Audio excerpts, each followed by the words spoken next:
Viernes 29 de mayo, día de ñoquis, damos inicio a Soy de esta tierra, Soy de esta tierra, una voz para construir la alternativa popular. Estamos emitiendo de Radio Paz AM 1520 de la ciudad de Guichón, con una temperatura de 14 grados, viento de 13 kilómetros en la hora y una humedad del 93%. En la conducción, Mauro Goldman y Darío Rodríguez. En la supervisión ejecutiva, Juan José Domínguez, a quien le mandamos un cálido saludo, pasó por una intervención quirúrgica. Y en los controles técnicos, Paulo Olivera. Y como sucede en Cosa, vamos a las noticias. En Paysandú, el plan de invierno atiende a unas 105 personas en situación de calle. Los datos revelan que un 40% de esa población viene, por ejemplo, a la zafra de la Naranja y luego se queda. Con 4 refugios en la capital y con el apoyo de otras instituciones, el MIDES despliega el plan invierno sin mayores sobresaltos. Algunos dicen que vienen a hacer el achique. Aunque no es una población que esté censada, el MIDES departamental estima que hay unas 100 personas en situación de calle, muchas de ellas jóvenes. En Paysandú se comenta que parte de ese universo no es oriundo del departamento. La directora de la oficina Paysandú del MIDES, licenciada en Trabajo Social, María Inés Firpo, dice que unos 60 son de acá y 40 de otro departamento. Firpo explica que la gente procedente de otro departamento viene a la zafra y se queda en los refugios. Algunos dicen que vienen a hacer el achique, ya que acá no se consigue pasta base. En el norte solo había refugios en Rivera y en el departamento de Paysandú. Un factor incidental era que hasta el año pasado en la zona norte solo Rivera y Paysandú contaban con refugios permanentes. Con la Estrategia Nacional de Calle, todos los departamentos tienen refugio, señala la directora.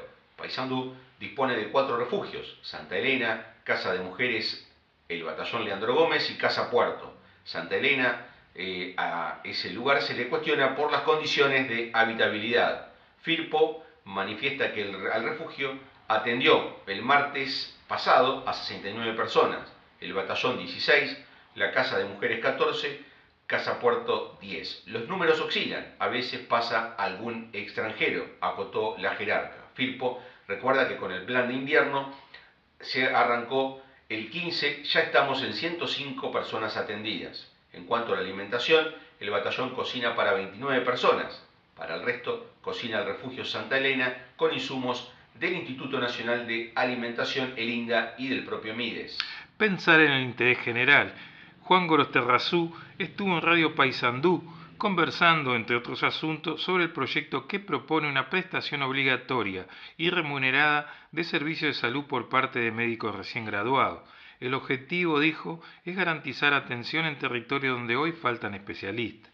La propuesta apunta a que, una vez recibidos, los profesionales puedan disponer entre 4 y 16 horas para brindar atención en el sistema de salud. El diputado remarcó que no se trata de trabajo gratuito, sino de una actividad paga, con el valor hora correspondiente a los especialistas. El proyecto busca generar una especie de devolución social por la formación recibida en la UDELAR, financiada por toda la ciudadanía. El estudio es pagado por los que van a la UDELAR. La Universidad de la República la financiamos todos, señaló Gorosterrazú, al plantear que el país debe encontrar mecanismos para que esa inversión pública también se traduzca en mejores servicios para la población, especialmente en los lugares donde más cuesta acceder a determinados profesionales. Uno de los puntos centrales de la iniciativa es llevar atención médica a territorios donde existen dificultades para cubrir especialidades o servicios básicos. La propuesta ya generó resistencias en algunos sectores vinculados al Partido Nacional, como la corriente gremial universitaria, CGU, que usufructúan una formación gratuita. Para Gorosterrazú, la discusión no debe centrarse únicamente en la libertad individual del profesional, sino también en el interés general de la población. No se improvisó, se analizaron experiencias internacionales en países como Chile, Australia, España y Cuba, donde existen mecanismos para llevar médicos y otros profesionales a zonas con menor cobertura. El fondo del planteo toca una realidad conocida en el interior. Muchas localidades tienen dificultades para acceder a especialistas, policlínicas completas o servicios de salud sostenidos en el tiempo. En ese escenario, el proyecto busca que el Estado pueda ordenar mejor los recursos humanos y acercarlos a donde realmente hacen falta. Gorosterrazú insistió en que el Ministerio de Salud Pública debe ejercer la rectoría del sistema, no solo desde lo administrativo, sino también desde la planificación territorial de la atención. Se cumple promesa. Antel había planteado que pequeñas localidades con más de 1.000 habitantes contaría con fibra óptica al hogar. Difícilmente, por razones de costo, lo puede hacer una empresa privada.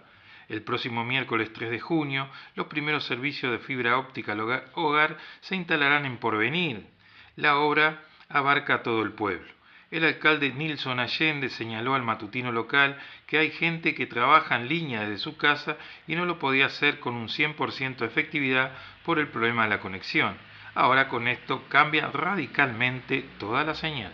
Sin financiación, el Comité Departamental de Empleo Local había avalado la solicitud a INEFOP para que financiara el programa socioeducativo Más Talentos de la Intendencia. Por lo tanto, la Intendencia de Paysandú buscará financiamiento alternativo dada la negativa del INEFOP. El intendente Olivera cuestionó la decisión. Sentimos un poco que nos tomaron el pelo, porque el Consejo Consultivo de INEFOP en Paysandú definió a Más Talentos como una prioridad y cuando llegó a Montevideo, el directorio dijo que no. Marisa Acosta, asesora técnica del programa, aportó algunas cifras. Mencionó que entre los participantes de Más Talentos, 8 de cada 10 completaron sus estudios y más del 60% continúa una carrera terciaria. La oposición denuncia blindaje.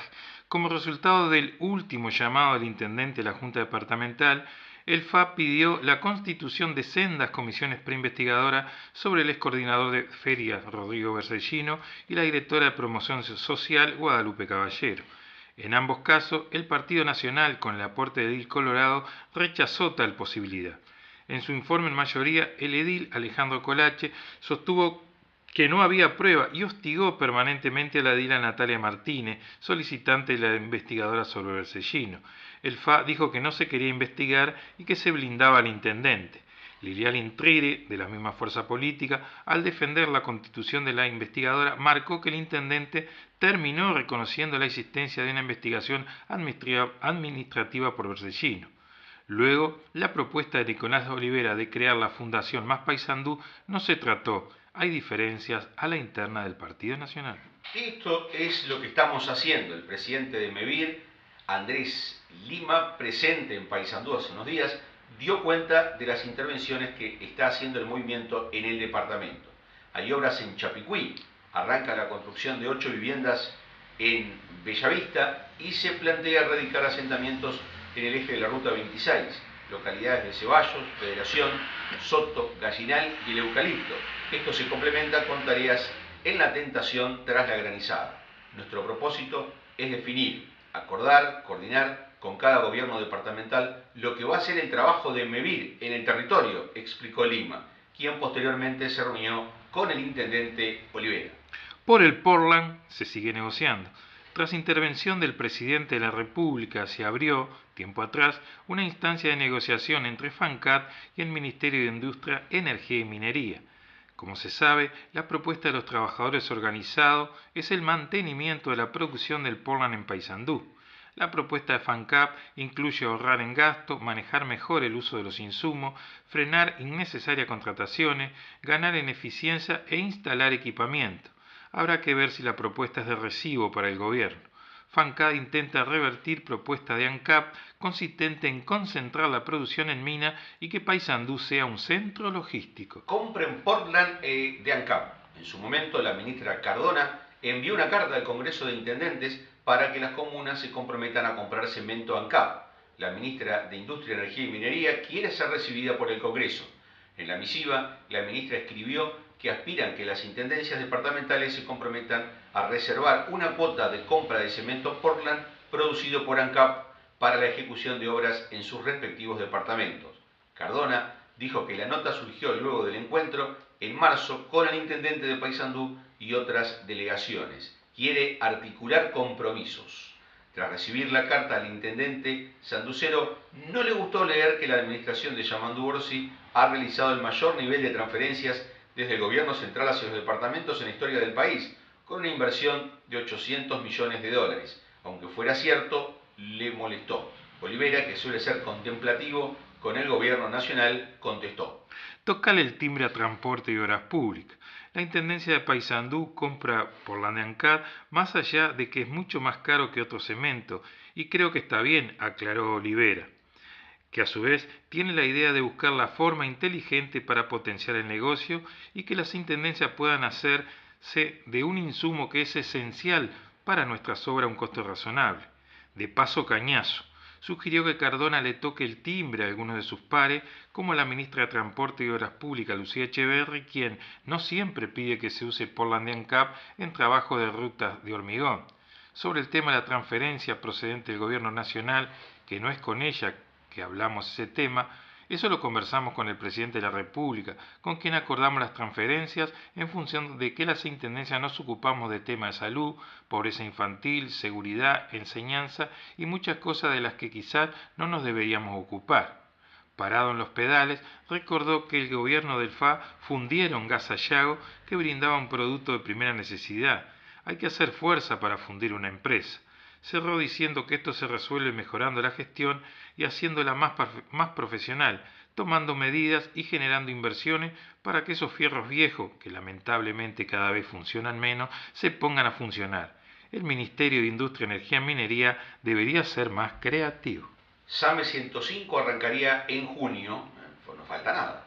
En las cuartas jornadas de emergencia celebradas el pasado viernes y sábado, el director nacional del SAME 105, doctor Gustavo Greco, confirmó que es inminente el funcionamiento de SAME 105 en Paysandú, emergencia que cubrirá rutas, caminaría rural y zonas suburbanas.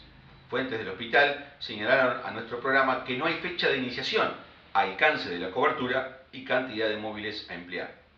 Lo que sí se sabe es que el servicio dispondrá de 7 médicos, 5 enfermeros e igual número de choferes, señaló. En las jornadas, el doctor Greco remarcó que la implementación del sistema ha requerido un importante proceso de organización administrativa y de recursos humanos. Se busca evitar improvisaciones.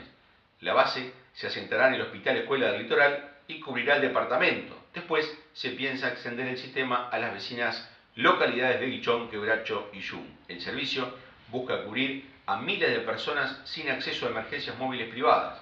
Además, SAME trabaja en protocolos de coordinación para siniestros de tránsito en rutas nacionales, integrando la labor de la policía caminera y los servicios de salud.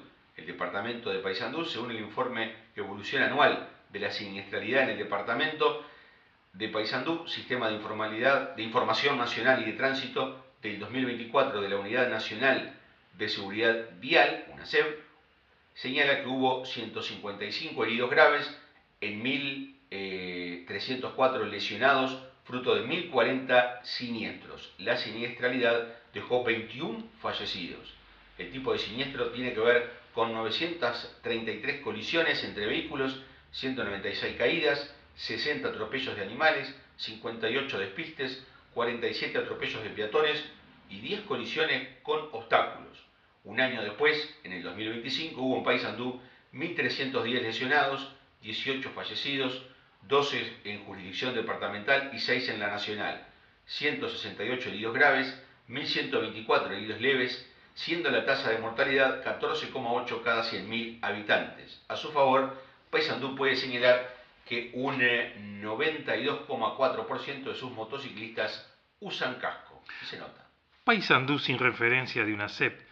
En cada capital departamental, a veces como Colonia y Cerro Largo en alguna otra ciudad, la Unidad Nacional de Seguridad Vial, UNACE, estructura la Unidad Local de Seguridad Vial, ULOSEP.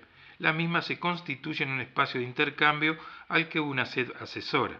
El propósito de la unidad es que las departamentales de salud ejerzan el liderazgo de un espacio del que participan Intendencia, Jefatura de Policía, ACE, Mutualistas, Aseguradoras, SINAE, Junta y otras organizaciones. Paysandú es uno de los pocos departamentos que no ha logrado montar la ULOSEP.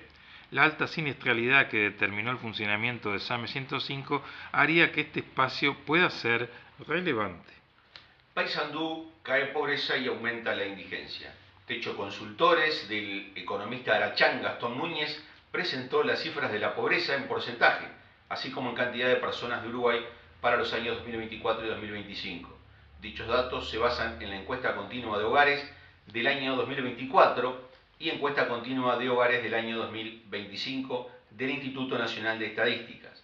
La pobreza en Paysandú pasó de 22,31% en 2024 a 20,41% en 2025. Esto implica que hay una disminución absoluta de 1,90% y disminución relativa de 8,52%, dice Núñez.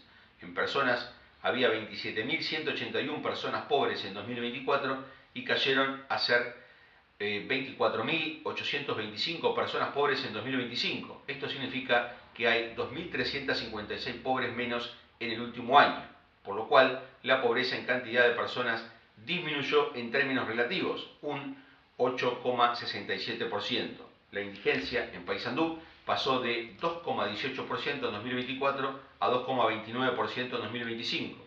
Esto nos muestra que hubo un aumento de 0,11% en términos absolutos y un aumento de 5,05% en términos relativos. En personas había 2.656 personas indigentes en 2024 que aumentaron a 2.785 personas indigentes en 2025. Esto implica que hay 129 personas indigentes más en el último año. Este incremento nos indica que hubo un aumento de 4,87% de la indigencia en términos relativos. La pobreza en mujeres en Paysandú pasó del 24% en 2024 a 21,36% en 2025. Hubo allí una disminución.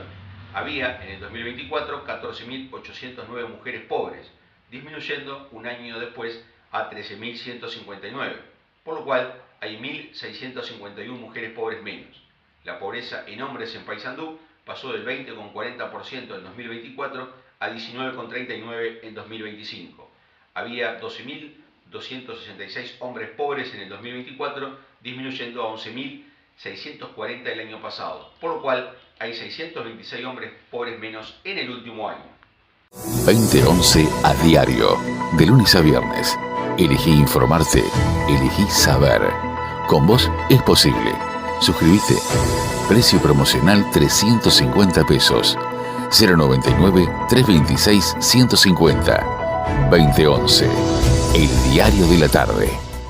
En El Dorado te ayudamos a planificar tu semana. Aprovecha las ofertas explosivas y llévate lo mejor con la cercanía de siempre. Dame el teléfono, manda las ofertas. Todos los jueves, viernes, sábados y domingos, sorprendete con productos de calidad a precios que no podés dejar pasar. Ofertas explosivas. El Dorado, siempre cerca. De re chupete. Segunda vuelta informativa en Soy de esta tierra. Soy de esta tierra. Recuperar el espacio público. Los espacios públicos hacen a la calidad de vida de la gente y a la socialización y recreación. Vecinos de Plaza Bellavista se propusieron recuperarla y así fortalecer vínculos y mostrar todo lo que ya se hace en su entorno. La actividad nació a partir de un planteo de vecinos ante la jefatura de policía y se transformó en una feria comunitaria con participación de instituciones, colectivos y referentes barriales. Según explicó la licenciada Natalia Cuevasanta, coordinadora de policía comunitaria, todo comenzó con una reunión entre vecinos de la zona y el jefe de policía. A partir de esa instancia se empezó a pensar qué acciones podían impulsarse para que la plaza tuviera más aire y volviera a ser un lugar de referencia para quienes viven en el barrio. Fue así que a través de PECOP, el programa de policía comunitaria orientada a problemas, se gestionó una feria comunitaria con fuerte impronta interinstitucional. La propuesta tuvo como eje la prevención, la educación y el trabajo conjunto con la comunidad. Relata el portal Somos de Acá que en Plaza Bellavista ya se realizan varias actividades deportivas y culturales. También funciona el Centro Cultural Bellavista, que cuenta con 11 talleres. Para los organizadores, la feria permitió mostrar todo ese movimiento que muchas veces ya existe, pero que necesita mayor visibilidad y participación del entorno. Paz en raya, vecinos. El Ministerio de Transporte y Obras Públicas anunció la finalización de la primera etapa de las obras de rehabilitación de la Ruta 4, en el tramo comprendido entre Guichón, kilómetro 380, y el puente Paso Andrés Pérez, kilómetro 403. La intervención abarcó 23 kilómetros de extensión e incluyó la ejecución de 161.000 metros cuadrados de tratamiento bituminoso doble, trabajo de señalización horizontal en eje y bordes de calzada. Esta obra de infraestructura vial representa la finalización de la primera etapa del proyecto de conexión estratégica entre las rutas 3, 25, 90 y 4 con la 26 a la altura de la localidad del Eucalipto, kilómetro 100 de ruta 26. En paralelo, hace un mes comenzaron las obras correspondientes a la segunda etapa que, con las mismas características, comprenderá 17 kilómetros del paso de Andrés Pérez 403 hasta Paso Hondo en el 420. Los trabajos son realizados íntegramente por la Administración a cargo de funcionarios de la Regional 6 de la Dirección Nacional de Vialidad. Estas intervenciones forman parte de un proyecto previsto para concretarse durante el presente quinquenio que contempla aproximadamente un total de 80 kilómetros de rehabilitación vial e involucra a los departamentos litoraleños Río Negro, Paysandú y Salto. Los trabajos son realizados, como decíamos, por funcionarios de vialidad.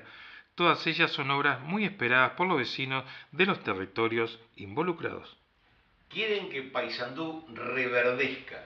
En la última semana de la cerveza, la Intendencia presentó la iniciativa del programa Paysandú Reverdece en el propio predio de la semana, ¿no? En la zona costera de la ciudad. Esto no es un plan para plantar árboles, es un plan para transformar la ciudad de Paysandú, afirmó el intendente. La propuesta tiene la misma o más entidad que cualquier otra obra de infraestructura que se mida en hormigón o en asfalto.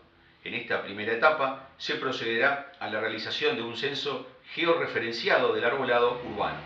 Uno de los propósitos es reducir las islas de calor y avanzar hacia un predominio de especies nativas.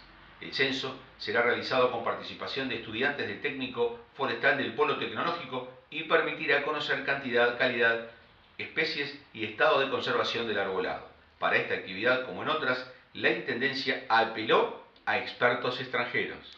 Es hoy, Juan Andrés. Hoy a las 18 horas, en Casa de la Cultura, la Dirección de Turismo de la Intendencia desarrolla la jornada Café de Turismo, Experiencias Paysandú. Se trata de una instancia de concientización, intercambio, dirigida a empresas y trabajadores vinculados a la atención de visitantes. En tiempos convulsos, CUDECOP realizará en Paysandú el próximo 11 de junio a las 19 horas el taller sobre gestión de conflictos y herramientas para facilitar el diálogo. El mismo se va a estar desarrollando en la sala Héctor Ferrari del Centro Universitario de Paysandú. Multitud. El presidente del Zunca, Richard Ferreira, advirtió que no alcanza con medir la cantidad de puestos de trabajo que se generan, sino que también es necesario analizar en qué condiciones trabajan esas personas. El sindicato viene de una asamblea multitudinaria de cara a la negociación de un nuevo convenio y, entre otras cosas, apuntan a la disminución de la jornada laboral e incrementos salariales. El trabajo en las cooperativas mirado desde el interior. Tras el 14º Congreso Nacional de Trabajo Social, otrora pariente pobre de las disciplinas universitarias, se publicó la primera edición, abril 2026, en formato digital del libro Escenarios emergentes y problemáticas persistentes, controversias y resistencias desde el trabajo social en la coyuntura actual. Un conjunto de ponencias muy interesantes. Una de ellas, Trabajadores y Trabajadoras Sociales en Cooperativas de Vivienda, Panorama Actual, permitió la intervención de Marisol Fernández Cabrera. En el resumen del mismo señala que un dato relevante es que según el Censo de Egresados del Trabajo Social de 2015, el 5% de los profesionales tienen su empleo principal en el sector privado y o cooperativas, y un 9% lo tiene como segundo empleo, lo que subraya la importancia de este sector para la profesión. Tras señalar desde dónde participan los trabajadores sociales en las cooperativas, sostiene que este contexto desafía a los trabajadores sociales a intervenir no solo en las necesidades de los cooperativistas, sino también desde una ética crítica que considere los factores estructurales de exclusión social, lo que requiere una conciencia y acción más profunda. El presente documento se enfoca en analizar las experiencias de las y los trabajadores sociales que tienen experiencia laboral en el campo de las cooperativas de vivienda por ayuda mutua. Los más demandados. Un problema identificado por parte de los profesionales se relaciona con que, al ser quienes más tiempo comparten con los cooperativistas, son quienes más demandas o consultas reciben, aun cuando las inquietudes no corresponden al área de trabajo social. Otras preocupaciones refieren a las condiciones de trabajo en cuanto a la diferencia salarial en comparación con los otros profesionales de los institutos de asistencia técnica teniendo en cuenta que, por lo general, las otras disciplinas suelen intervenir esporádicamente o en momentos puntuales del proceso cooperativista, mientras que las y los trabajadores sociales suelen intervenir durante todo el proceso. Otras deficiencias identificadas refieren a la falta de formación profesional para el trabajo en cooperativas de viviendas, en cuanto a las referencias teóricas y trámites burocráticos. 2011 a diario, de lunes a viernes. Elegí informarte, elegí saber. Con vos es posible. Suscríbete. Precio promocional 350 pesos. 099-326-150. 2011. El diario de la tarde.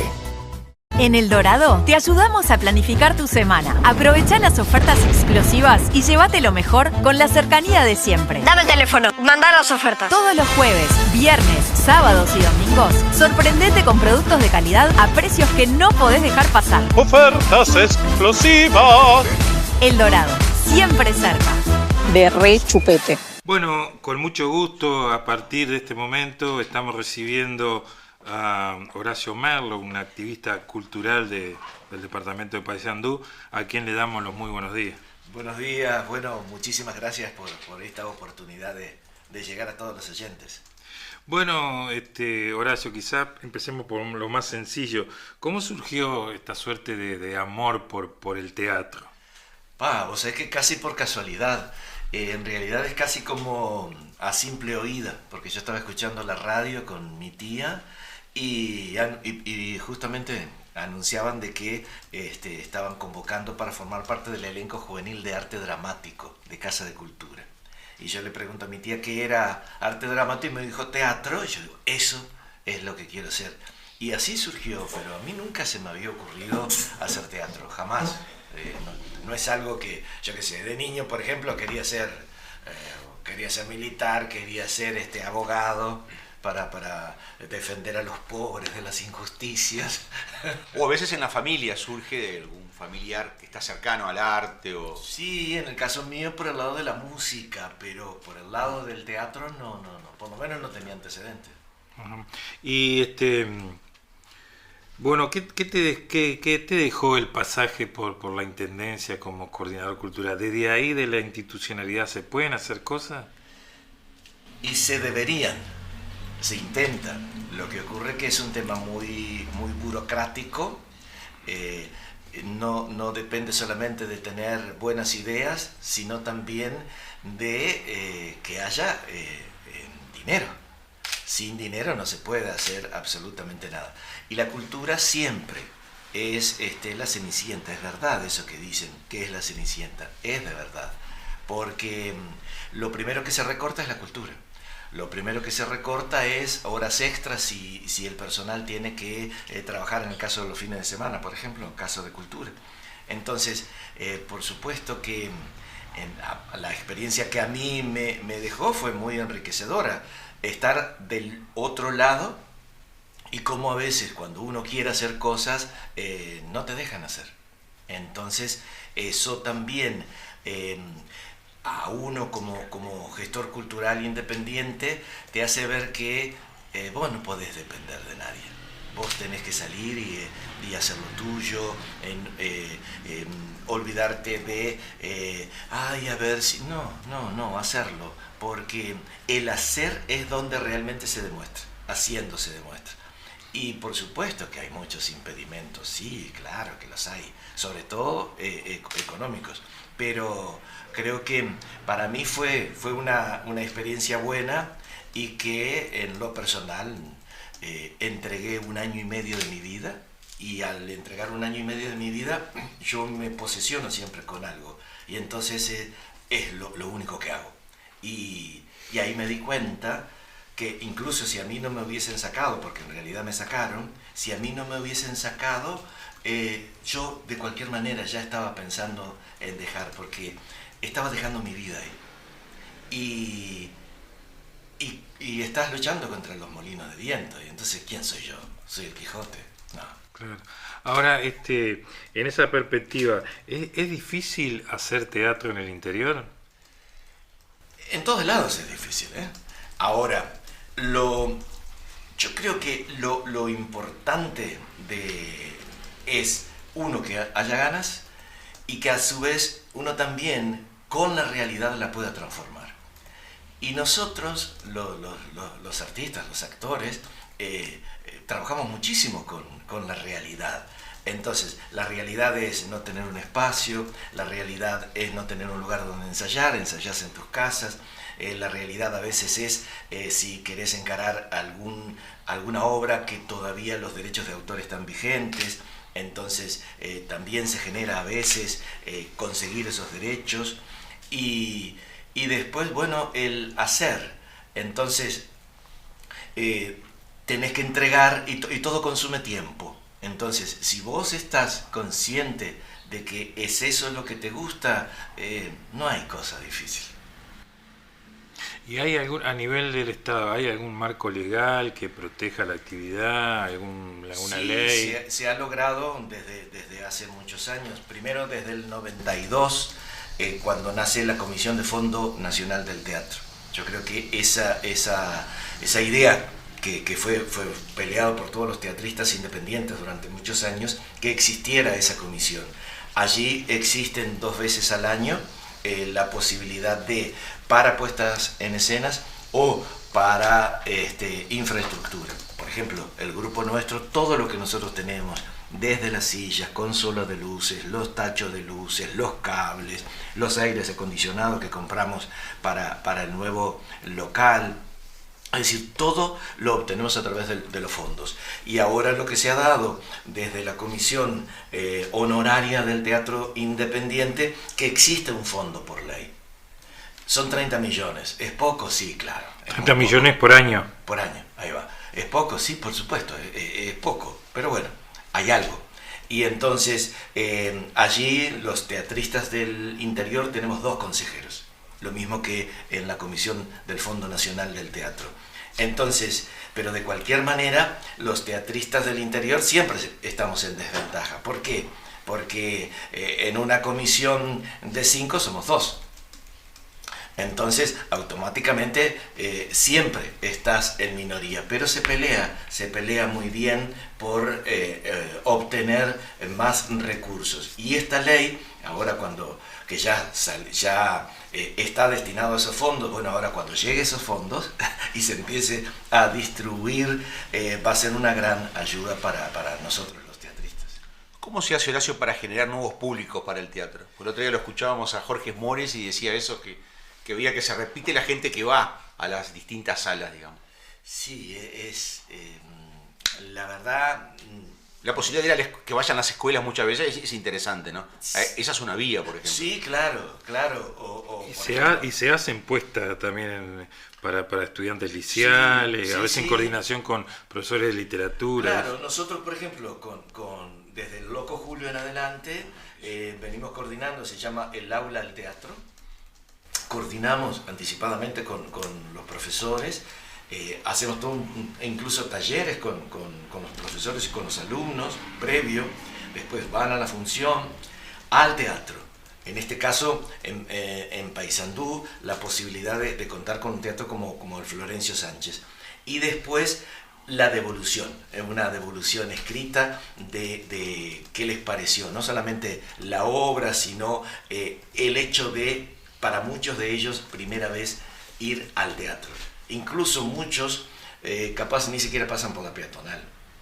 Entonces, en el caso si estamos hablando específicamente de Paysandú. Entonces, esa posibilidad de el aula al teatro a nosotros nos ha generado una experiencia muy rica. Y la hemos replicado tanto en Guichón, en Quebracho, en Yun, trabajamos mucho con Yun, después en otras localidades. Y el año pasado lo que empezamos a implementar fue llevar escenas de obras de teatro al liceo. Lo experimentamos con el liceo número 1 y justo estábamos trabajando nosotros la casa de Bernarda Alba y hicimos escenas. Y ahora que estamos a punto de estrenar la versión dramatizada de Yerma, la tercera obra de la trilogía de Lorca, lo que nosotros vamos a hacer, vamos a ir también con escenas a trabajar, es decir, a mostrarla. a los liceos. Y eso es coordinado por los docentes, que son los que realmente posibilitan esto, ¿no? Entonces, es una forma, seguramente, esto de volcar público al teatro en el futuro, seguramente. Ahora, Horacio, contanos un poco del proyecto de la casa de acá de Paysandú, cuáles son los propósitos, en qué están, qué costos tiene. Un gran logro, ¿no? Me imagino una enorme alegría. Sí, es una alegría muy grande porque de alguna manera es la continuación. Nosotros decimos que nuestro sueño es continuación de sueños de otros teatristas independientes, que en sus momentos no pudieron lograr porque las circunstancias no daban. Nosotros pudimos concretar primero un comodato con ANEP por un inmueble que estaba desocupado desde hace muchísimos años en la zona del barrio San Antonio, ahí en Uruguay, entre Joaquín Suárez y Felipe Argentó. Después de obtener ese comodato, inmediatamente, ya cuando obtuvimos o teníamos la posibilidad de obtener ese inmueble, inmediatamente lo pensamos para un fondo de infraestructura, que es otra de las cosas importantes que tenemos los que hacemos cultura en el interior, sobre todo, ¿no? Ese tipo de fondos. Ese fondo de infraestructura del MEC lo que te posibilita te da un apoyo máximo. Por ejemplo, en el caso nuestro obtuvimos 900.000 pesos. Presentamos, por supuesto, un proyecto que va en 3 etapas. El proyecto que ganamos es la primera parte, o la primera parte de la etapa, que nos permite tener la casa levantada, ¿no? Donde va a estar la sala realmente ubicada. Entonces, eso ahora va a estar llegando la primera partida, en un principio dijeron en julio. Cuando llegue esa partida nos va a permitir, después de terminar todos los trámites administrativos de permisos de obras, etcétera, etcétera, levantar lo que va a ser la casa, que en realidad nosotros decidimos convertirlo en un centro cultural. ¿Por qué? Porque que sea más allá de la Casa de Teatro Itinerante Paysandú, que sea un centro cultural que genere otras oportunidades, no solamente para nosotros haciendo nuestras obras o permitiendo que otros compañeros o otros grupos de otros lados vengan a Paysandú, sino también una biblioteca, en este caso una biblioteca temática de artes escénicas, y que las paredes se conviertan en una galería. Entonces, eso nos va a estar permitiendo ampliar la posibilidad de actividades culturales, conferencias también, ¿no? Y es el primer centro cultural de artes escénicas que está fuera de los límites de Paysandú, del centro, mejor dicho. Porque todas las salas de teatro están, ya sea independientes o públicas, están en un radio de 8 cuadras, 9 cuadras, y entre Florida y Leandro, entre 3, Florida y 18 y Leandro Gómez. Entonces, esto va a ser la primera vez que va a haber un centro cultural independiente, cosa que es rarísimo que en Paysandú no exista una ciudad tan grande, que no exista incluso algo oficial fuera de los límites, es decir, que lleven al norte, que es donde se genera una gran población, que no haya nada institucional.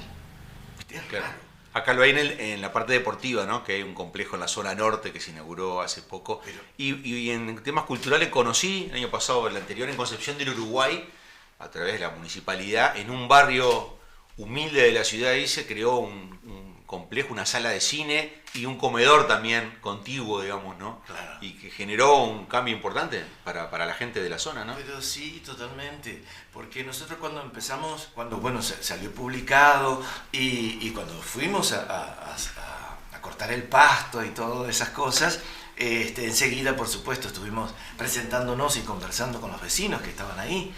Y de ahí surgió incluso la posibilidad, hay mucha gente, muchas maestras jubiladas, profesoras de historia también jubiladas, entonces surgió la idea de que, que cuando esté el centro cultural se ponen todas a las órdenes, ¿no? Incluso una profesora de historia que había sido mi profesora de historia en el liceo, me dijo, ay, ¿por qué solo una biblioteca temática? ¿Por qué no una biblioteca más amplia? Porque podemos trabajar con los gurises que hay más allá, ¿no? Entonces vos decís, esas cosas son lindas, ¿no? El trabajo en comunidad. Creo que al barrio y a nosotros mismos, a todos, nos va a hacer muy bien.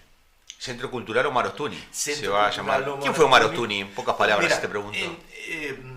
Fue profesor mío de filosofía, claro, primero, ¿no? Entonces, profesor de filosofía, librero, era el de librería Macondo, teatrista, actor y dramaturgo y director. Y para la cultura de Paysandú fue periodista también. Y fue locutor, fue informativista en la 35 en sus comienzos. Polifacético. Claro. No le daba el día. No, cuando era joven, más joven. Cuando era joven me había dicho que había ganado un concurso para la 35, por allá por los, no sé, 50, me imagino, 50, 60. Bueno, finalmente, Horacio, estamos hablando con Horacio Merlo, gestor cultural. Finalmente, ¿qué está preparando Horacio Merlo como para presentar así teatralmente? Bueno, estamos en dos actividades. Una que se estrena ahora, que es la dirección de la versión dramatizada de Yerma, que es ahora el 5 de junio, el mismo día del cumpleaños de Federico García Lorca. Para diciembre vamos a estar estrenando En Familia, de Florencio Sánchez, un gran desafío para nuestro grupo, con la dirección de Mercedes Rush, que es una directora que ya en lo personal me dirigió en El Loco de Cervantes, es decir, Cervantes 3.0, con lo cual ganamos el Florencio el año pasado. Y ya estamos en los preparativos para lo que va a ser para el año que viene, un trabajo que se llama Balcón Abierto, que lo escribí y lo va a dirigir Mercedes, y de alguna manera con eso me quiero regalar estos 50 años de teatro, entonces de hacer cosas que no había hecho en estos 50 años. Bueno, Horacio, te agradecemos la participación en el programa. Bueno, gracias a ustedes por esta oportunidad, un saludo muy especial. Bueno, hemos concluido un programa más en este viernes, bueno, diciéndoles que aprovechen estos días lindos, actividades culturales, recreativas. Y bueno, Mauro, buena jornada para todos y para todas. Buen fin de semana y nos estamos encontrando nuevamente el próximo lunes.